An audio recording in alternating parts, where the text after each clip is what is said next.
I was asked to talk about this, really. This is the title. And I thought about it quite a bit, and it's a pretty miserable thing, actually, thinking about sustainability in the current world context. So I've changed it a wee bit, and I'm really keen that we think about the positive contributions that young people can make as they face the challenges of the 21st century and how they might thrive. And I do think about this quite a bit. You know, we have this planet and we are here, and we better look after it, because that way we can all thrive. Now, these are the core elements of what I want to talk about. I was asked to talk about the COP and some of the global challenges we face, and then what I want to move on to why sustainability is relevant for young people, and then what the benefits of outdoor learning are, and then how this might help them, particularly with regard to future employment and actually just being confident in the modern world. So here we go. Here's the next slide, if I can get it to go. It's not working.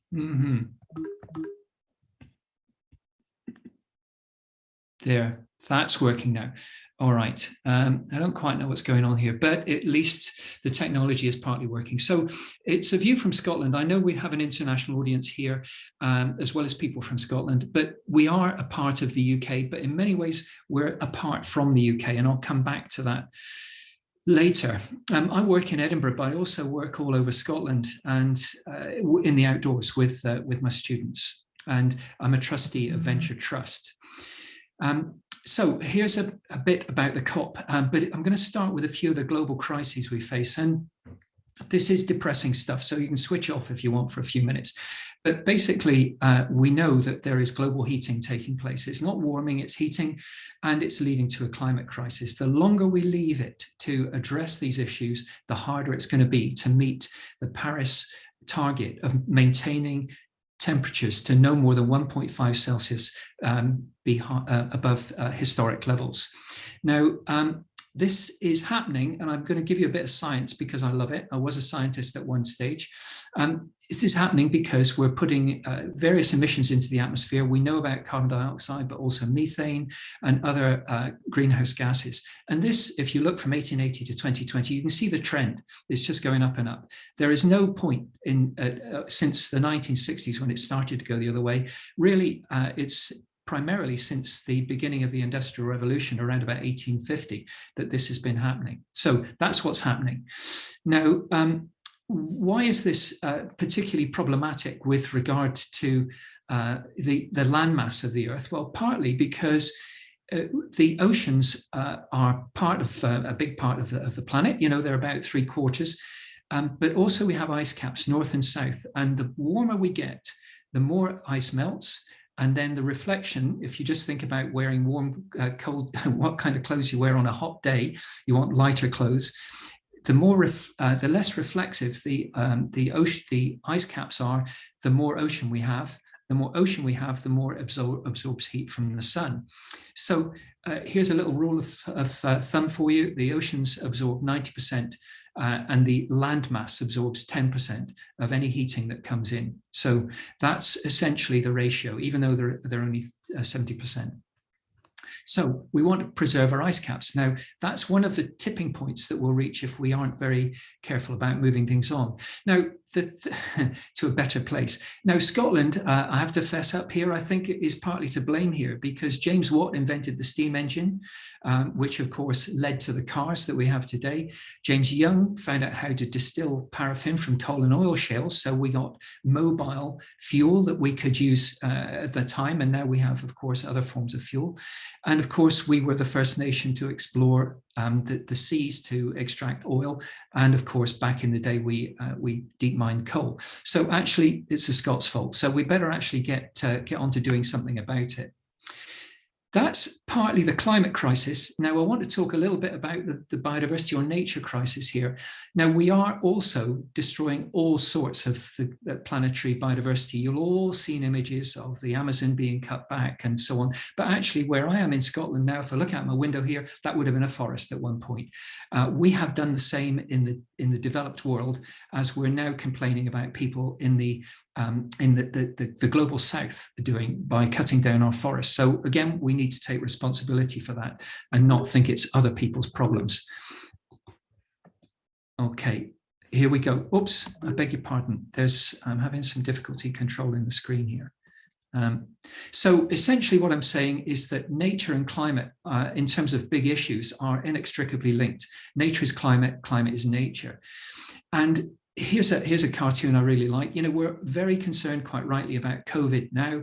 We're all very concerned about economic recession as a result of the money that we've spent sorting out COVID. But behind that is coming a big wave of climate change. And behind that, biodiversity loss. If you bring these two together, then you've got really serious problems.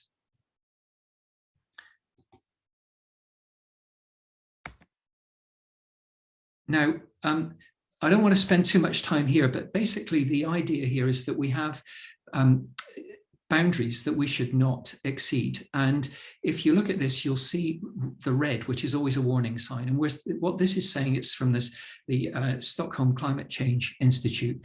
And they showed that we have exceeded the possibilities of our planet to repair the damage to biodiversity that we've brought about already. We have put too many chemicals into the atmosphere and into the oceans, particularly nitrogen and phosphorus, for us to actually be able to sort that out. So these are permanent changes. And you'll see also underneath the red circle, you'll see that climate change and land system change are not far behind. In other words, these are boundaries we must not exceed. And this is an indicator of all the big areas where we need to make sure we've got some kind of control over our future in terms of the impacts we're having on the planet. Now, I don't want you to read this. I'm going to send this out for distribution if Simon wants to pass it on. But essentially, talking about what happened at COP, I can summarize it by saying it was not a great success. We're supposed to keep global warming to 1.5. The best estimate says at the moment it's going to be 1.8. That's not good enough. There have been agreements on reducing deforestation, reduction of atmospheric methane, reductions in coal and other fossil fuel use, and a recognition of the inequities, the global inequities of global climate change. And there's also a whole range of other bits of agreement around ensuring that these inequities are resolved. But one big thing is that we have not yet come up with $100 million dollars worth of finance, which was supposed to be helping developing nations to sort out some of the issues in terms of mitigation of the global climate change impacts that they are experiencing at the moment. In summary, the can's being kicked down the road. Now, I want to show you one more with a lot of text here. Really, this is what we can expect to see. Hotter summers and warmer, wetter winters here, particularly in the global north. And we expect big changes, as we are seeing, in terms of major climate events, including storms of various sorts, fires, etc., and also things that will have an impact on food prices and so on. And this will have impacts on migration, forced migration of people.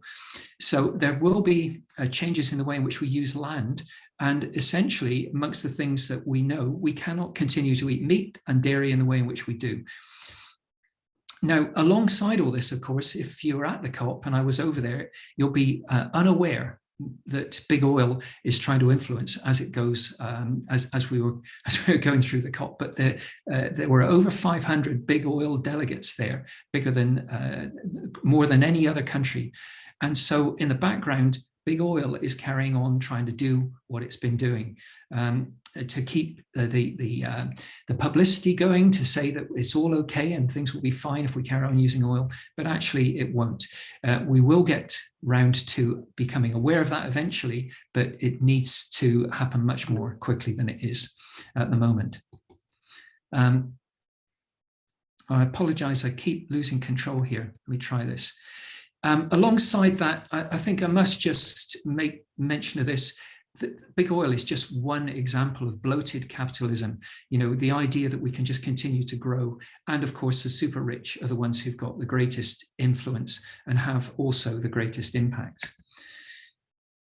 There's also, alongside this, of course, and big oil and capitalists are amongst the big bloated capitalists amongst the people who keep pushing this out is fake news. And one of the things I worry very much about actually is the breakdown of what has been referred to as the information ecosystem. In other words, who can you trust? What information can you trust? This has been exacerbated by people like, of course, Mark Zuckerberg here, who you'll recognize, Putin and Trump with their approaches to governance. And then if you don't recognize him in the bottom right, Rupert Murdoch, who owns about a third of the world's press. So, and that's just the people we know about. Behind all that, there is all sorts of stuff happening in social media that we cannot possibly understand and keep tabs on. So what about this depressing background, and how can young people cope with it? Well, how do schools support this? Well, schools are pretty good at the stuff on the left-hand side here: literacy, numeracy, health, well-being, academic subjects. But schools are not good at dealing with these big issues, the sustainability issues I've been talking about, other big issues, which I'll come back to in a moment, and all these other softer things in the middle, like social and political change, and the impact of information technology and social media, information, misinformation, etc. Now, you'll have seen my mention there of wicked issues underneath sustainability. All of the ones that are in blue in that previous slide are what one might call wicked problems. And the wicked problems abound, and the biggest issues are the most wicked ones. In other words, they're very difficult to resolve because they're complex interdependencies, and you don't kind of know what you're dealing with. It's like wrestling with a jelly in a darkened room. You know, you haven't got any sense of what is going to make the greatest impact. And because of these interdependencies, quite often, if you try to solve one of these issues, you'll have a greater impact on others. So this complexity is something that we are all going to have to deal with increasingly, and young people in particular. Now, I've used the word sustainability a few times here, and this is a definition which is still used to this day of sustainable development. And it's what drives many of the agendas out there. Now, I just want you to read this, and I'll read it out for you: the ability to make development sustainable, to ensure it meets the needs of the present without compromising the ability of future generations to meet their own needs. Well, that's fine. No real questions with that. Let me deconstruct that a little bit. And if you see here underneath, I put some questions in. So what do we mean by development? What do we mean by sustainable? What do we mean by needs? And what do we mean by generations? So what, are my needs the same as everybody else's needs? Are the rich autocrats' needs the same as the poorest people?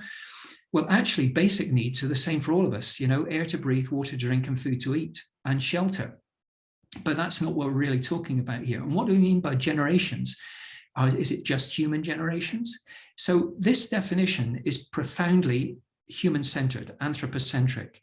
Now, UNESCO have tried to sort of support this definition by saying there are 4 different aspects to this, really: society, environment, culture, and economy, which goes some way to addressing the imbalance which is implicit in this. And they built these sustainable development goals around this idea. And I like, again, this Stockholm Institute wedding cake version of it, which shows that actually we really need to think about our biosphere, the life on land, life below water, the stability of climate, and availability of air and water for all of us. If we get that right, and we can make sure that all of these are sustainable into the future, then society can thrive, and then we can have an economy which works effectively without being bloated within this. These SDGs, as they're called, are an agenda for development from 2015 to 2030. And we're rapidly approaching 2030, which is also, as it happens, the year by which the climate scientists universally say we need to have resolved global climate change. So this is an agenda for development. Now, I've been busy with a lot of work with policymakers on learning for sustainability in Scottish schools. And this is the definition that we came up with many years back. And you'll see that it's a whole school approach: la-di-da-di-da, values, attitudes, knowledge, skills, and confidence. Now, even though that's about schools, I would say this applies to businesses, companies, charities. In other words, we need to think in sustainability terms about values, attitudes, knowledge, skills, and confidence, and taking decisions which are compatible with a sustainable and more equitable future. Because if we don't, and we don't all do this, then actually we're going to end up in a bad place. And that's what I was talking about earlier. Now, this is a very positive thing as far as I'm concerned, because it's all about valuing and cherishing what people are and what they can do. And for me, this is the message that I think young people need to take forward. We all need to take forward. Now, in terms of education policy in Scotland, Learning for Sustainability embraces all of what you might think of as education for sustainable development, all the stuff I've been talking about. Most of the stuff around global citizenship, in other words, ways in which we think about and care about people in the global south. And that isn't all sustainability related. And then quite a lot of outdoor learning. Now, the reason for this is that there's a lot of research evidence, and we've been part of developing that evidence, which shows that if you take people out into nature, they actually start to get what sustainability really means. They start to develop a relationship with the natural world, and they start to understand things like where the air comes from that they breathe. In other words, every plant on this planet, where the water comes from. Here in Scotland, it falls out of the sky quite a lot. And where the food comes from, in terms of agriculture. So there's ways in which you get people to understand what sustainability means by taking people outdoors. This is a unique combination that's not used anywhere else, as far as I know, around the planet, but it works, and the evidence is increasingly that it does work. So what are the benefits of learning outdoors in terms of all the stuff I've just said? So I'm talking partly about that last image, where we're taking people out into nature, but there's much more that goes with this. So before we think about what the benefits are for young people, what about ourselves? Now, I would guarantee that just about everybody in this webinar enjoys being in green spaces and near water, or indeed in water. The evidence which has been building since back the 1990s is increasing kind of every week, every month, every year, with more research reports coming out showing the positive benefits of being in green spaces and in blue spaces.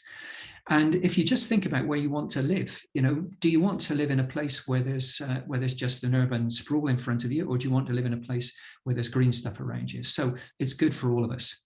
Now, during COVID, this has become much more evident. Now, don't try and read this. I'll summarize it for you.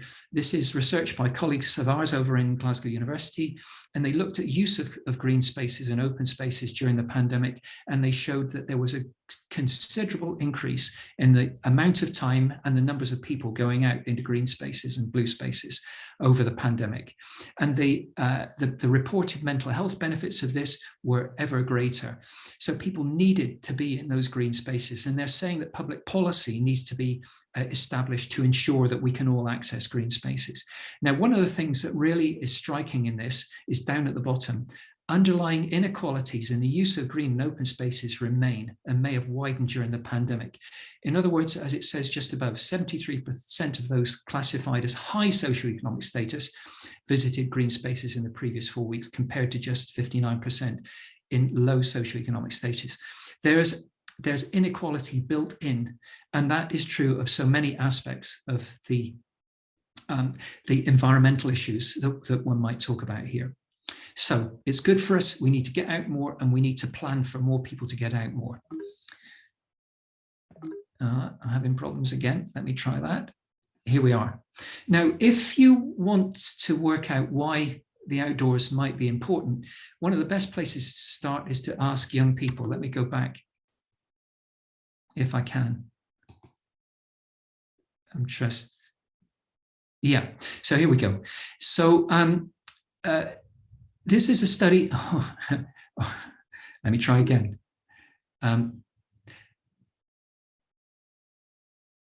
Let me try again. There we go. So this is a study by some colleagues in Stirling University, Greg Mannion and his team, and they asked young people what they valued in being outdoors.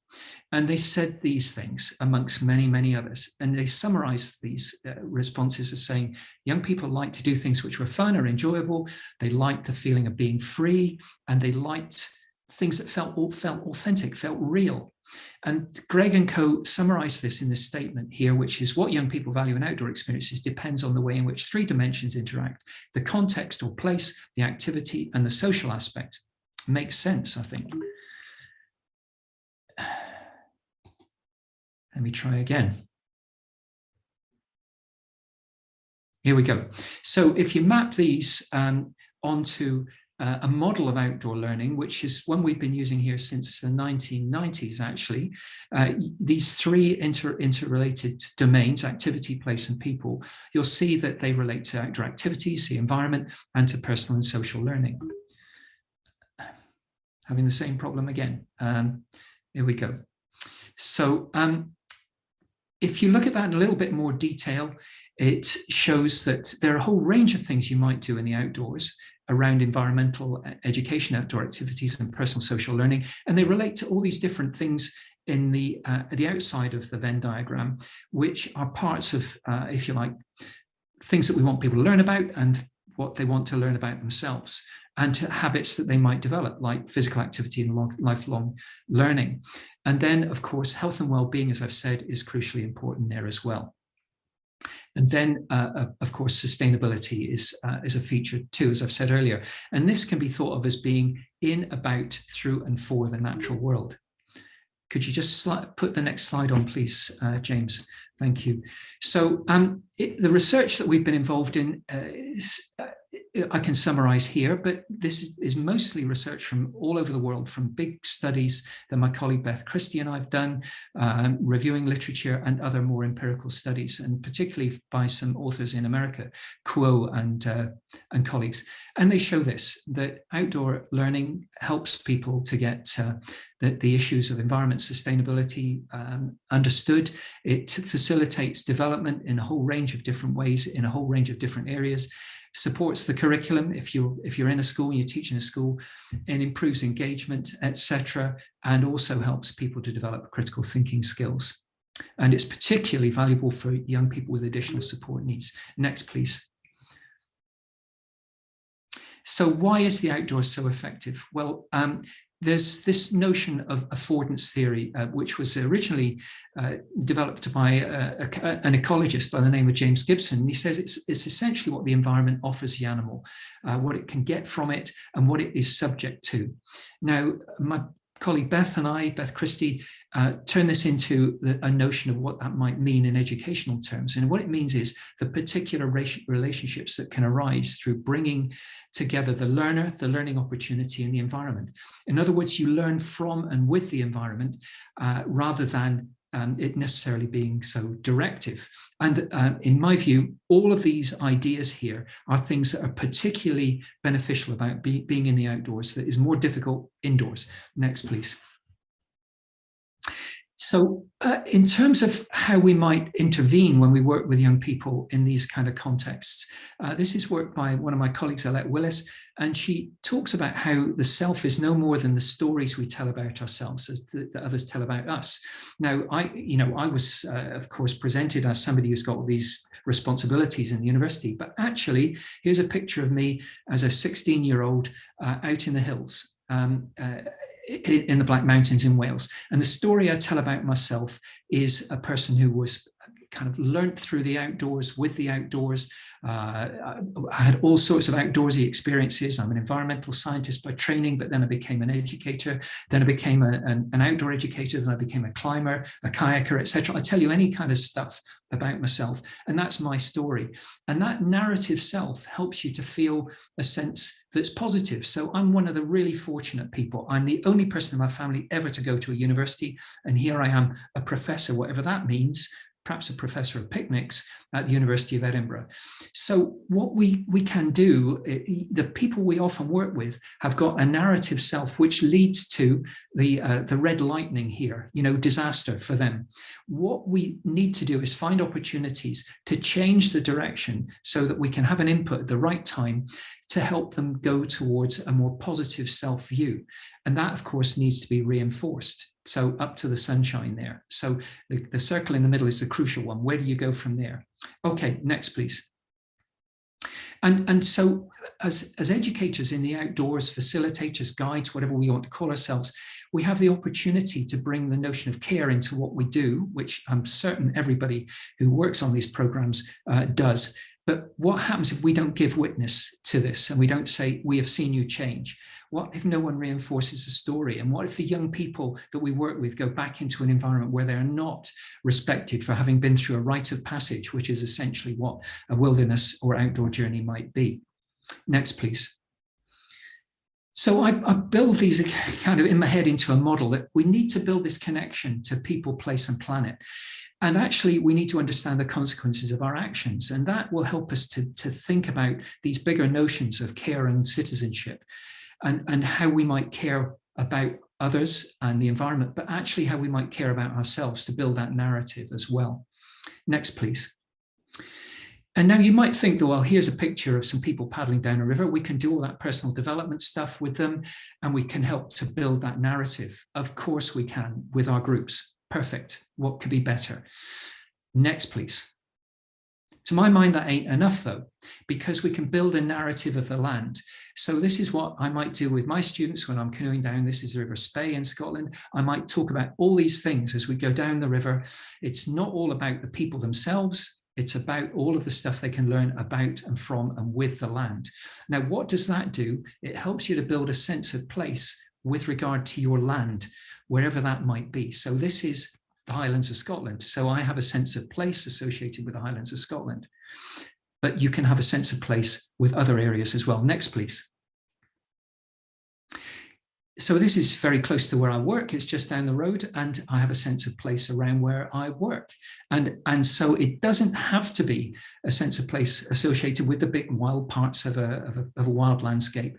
It can be much more local. It can be wherever one's neighborhood is. So building that narrative of the land and sense of place is profoundly important, because this is where people go back to, wherever their home happens to be. This is where my work home is. Next, please. So what will young people do with this sustainability, understanding, knowledge, and skills? Next. So I want to talk a little bit about our context here, because it's Scotland, and that's where I work. And the Scottish Government has responsibility for education, health, and environment. So that's a great start for us. Next, please. And the Scottish Government have built their national performance framework around these sustainable development goals. You might recall the colours of the Sustainable Development Goals earlier, and you can see here that this is the way in which they assess their progress as a government. And you'll see in here, it's got words like flourishing through increased well-being, sustainable, inclusive economic growth, a society which treats all our people with kindness, dignity, compassion, respect, etc. So that's a good start. Next, please.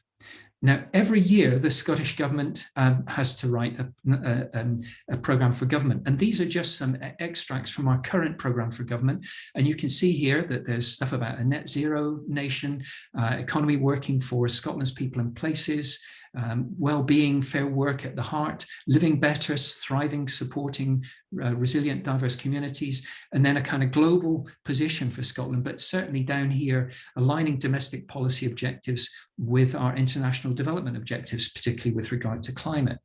So this is the place where we can see where employment opportunities might come some way down the line. Next, please.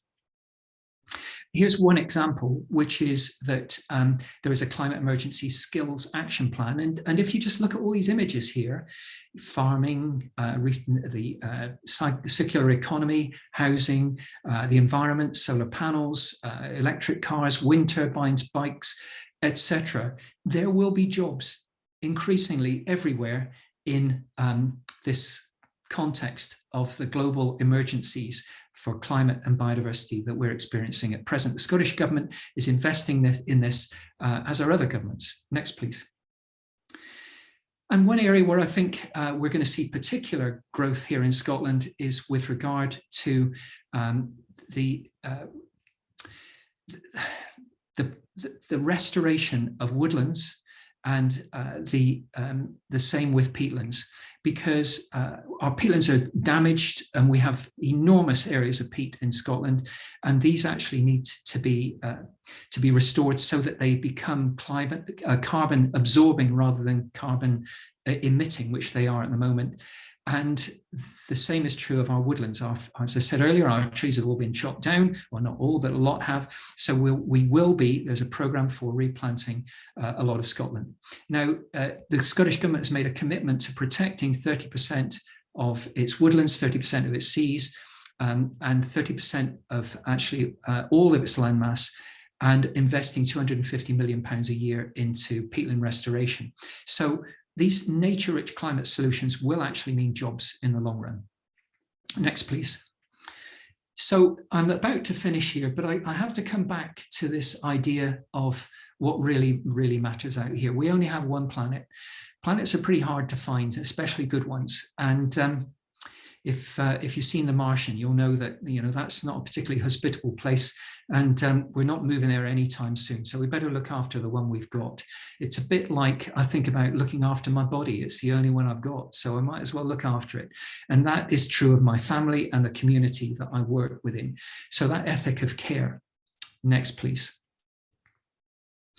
And I suppose finally, this is my last slide, apart from the end one. I think what's really important is that we don't, as the grown-ups in the room, allegedly, we don't think that we're the ones who have had the benefit of the Industrial Revolution and everything that's come as a result of it, and that the next generation is the one that's going to fix all this. It is actually a gross indulgence for us to think that we can. We have to play our part. But profoundly importantly, I hope that the young people that we work with will realize they have a voice. They will get out there and they will tell us in whatever ways they can that actually we need to fix the mess. And that actually the world that they will inherit is one that we've done our very best as adults, as people at my sort of age, to at least try to preserve and heal. Next, please. And that's it. Thank you very much.